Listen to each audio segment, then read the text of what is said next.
নতুন বরের একই অবস্থা হলো। আজ হচ্ছে আমাদের হাবলের রিসেপশন, আর ওদের কিন্তু ছেলেদের আর মেয়েদের বিয়েতে আলাদা আলাদা নিয়ম কানুন আছে। যেমন ছেলের বিয়েতে রিসেপশনের দিন আগে ওদের বাড়ির কালী ঠাকুরকে পুজো করে বলি দেওয়া হয়, তারপরই মাংস করা হয়। আর মেয়ের বিয়েতে অষ্টমঙ্গলার দিন সকালে কালী পুজো করে বলি দিয়ে তারপরই মাংস করা হয়। মেয়েদের বিয়েতে কিন্তু বিয়ের দিন মাংস হয় না। পুজো শেষ হয়ে গেছে, এখন শান্তি জল নিলাম, এবার নেব প্রসাদ।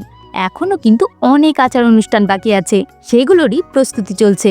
আমরা হচ্ছি দর্শক, চেয়ার নিয়ে বসে পড়েছি সিনেমা দেখতে। বরের পিসি এখন করছে আশীর্বাদ, এখন হচ্ছে সুতো খোলা। এক হাতে করে বর বউয়ের হাতে সুতো খুলে দেবে, আর বউ বরেরটা।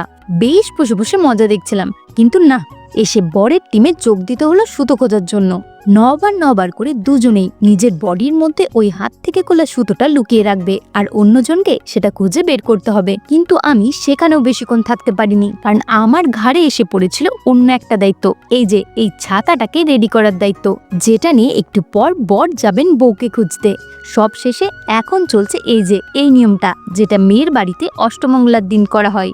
আমাদের পরমশাই রেডি হয়ে গেছেন বউ খুঁজতে যাবার জন্য। এক হাতে হেরিকেন, বগলের লাঠি, আর এক হাতে ছাতা নিয়ে বর যাবেন এখন বউকে খুঁজতে।